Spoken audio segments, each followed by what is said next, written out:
మూలిగే నక్కపై తాటిపండు పడ్డట్లు తయారైంది రైతుల పరిస్థితి. భూగర్భ జలాలు తగ్గడంతో ఆరుగాళ్లుతో రైతులు కష్టపడి పండించిన పంట అమ్మకానికి కల్లాల్లో పోసినా కష్టాలు తప్పడం లేదు. రేయిబవళ్లు కంటికి రెప్పలా కాపాడుకున్న పంటను అమ్ముకుందామని మార్కెట్కు తీసుకొచ్చిన రైతులను సైతం కన్నీటి పాలు చేస్తున్నాయి అకాల వర్షాలు.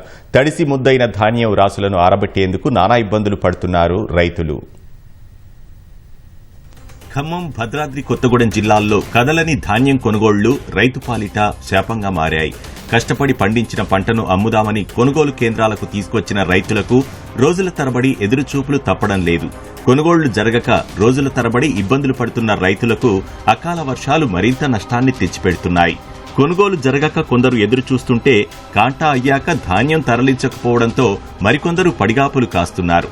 ప్రభుత్వం కొనుగోలు చేయకపోవడంతో దళారులకు అమ్ముకోవాల్సిన పరిస్థితి వస్తోందని రైతులు వాపోతున్నారు.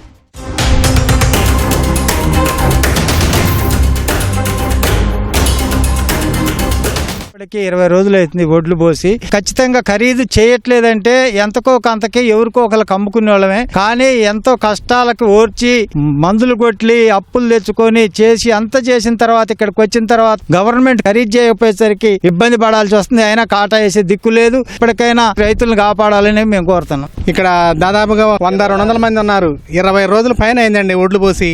పట్టాల మీద ఎండ తీయటం ముసుకేయటం మా వల్లయే కాకుండా కొంటేనే కొన్నారు, లేకుంటే దళారీలకైనా అమ్ముకోవడానికి మాకు అవకాశం ఇవ్వండి. మార్కెట్ ద్వారాగా ఒక 2 లారీలు 3 లారీలు సరుకే కొనుగోలు చేశారు. వర్షానికి పోగేయటం మారదీయటం ఇవే సరిపోతుంది. మేము దగ్గర ఒక ఎకరానికి వచ్చి 30,000-35,000 పెట్టుబడి పెట్టుకొని ఇక్కడ ఏం చేయాలో అర్థం కాని పరిస్థితిలో కొంటున్నారా అసలు కొంటలేదా అని గవర్నమెంట్ ఏదో ఒకటి తేల్చి చెప్తే దళారీలకైనా అమ్ముకునడానికి సిద్ధపడుతున్నాం. నేను దాదాపుగా ఒక 4-5 లక్షలు పెట్టుబడి పెట్టాను. అకాల వర్షంతో ఒడ్లను తడిసినాయి. కౌలు ఇయ్యలేక ఈ పెట్టుబడులు పెట్టలేక ఆత్మహత్య చేసుకునే పరిస్థితికి వచ్చింది నా పరిస్థితి.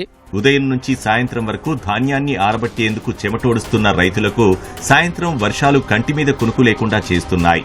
కొనుగోలు కేంద్రాల్లో పోసిన ధాన్యం అకాల వర్షాలకు తడవడంతో ఆరబెట్టడం మళ్లీ కుప్పనూర్చడమే సరిపోతుందని రైతులు ఆవేదన వ్యక్తం చేస్తున్నారు. ధాన్యంపై కప్పడానికి టార్పాలిన్లు లేక ప్రైవేట్ వ్యాపారుల వద్ద తీసుకొస్తే వాటి అద్దెలు పెరిగిపోతున్నాయని ఆవేదన వ్యక్తం చేస్తున్నారు. 20 రోజులు చేసి మేము 3 ఎకరాలు చేసిన ఇవాళ కౌలు ఇచ్చే పరిస్థితి కూడా లేదు. మాకు ఏం చేయాలో అర్థం కావట్లేదు. తడిసి మొద్దైన ఇందాక వానకి పట్టా వేసే ఒప్పుకోలేదు. అసలు అట్లా వచ్చింది ఇంక వాన. వేసిన పట్టాలు కూడా గాలికి పోతున్నాయి. అప్పులు పెట్టినాం తెచ్చి ఇప్పుడు అప్పులో తీరే పరిస్థితి లేదు. మరి మన దాగి సావాలని చచ్చిపోతాం. మేము 15 ఎకరాలు వ్యవసాయం చేసిన కౌలు పొలం అప్పులు గుంజుకొచ్చి పెట్టాము. వర్షంతో మొత్తం తడిసిపోయినాయి. 200 టికెట్ కాటా వేశారు. ఆ లారీలు రావట్లేదని చెప్పని లోడ్ ఎత్తకున్నట్టునే ఉంచారు. 4 రోజులు అయింది కాటాలు వేసి. బత్తాలు మొత్తం తడిసిపోయినాయి.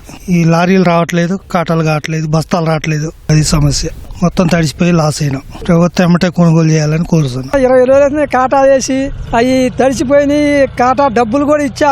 వాళ్ళు ఎంతవరకు లోడ్ ఎత్తకుండా అంత తడిసి ఇదిగా అయిపోయినాయి. ఏం చేస్తారో చేయండి. మాకు పోసి 20 రోజులు అవుతుందండి. చాలా ఘోరంగా ఉన్నాయి ఒడ్లు. తడిసినాయి, మొక్కలు వచ్చేటట్టున్నాయి. ఇక్కడ పోసిన చాలా దూరం రావటం, నడిచి రావటం, రోజు ఆటోలకు అయితే ఛార్జీలు. వర్షాలతో తడిసిన ధాన్యాన్ని ప్రభుత్వం వెంటనే కొనుగోలు ప్రారంభించి తమను ఆదుకోవాలని అన్నదాతలు వేడుకుంటున్నారు.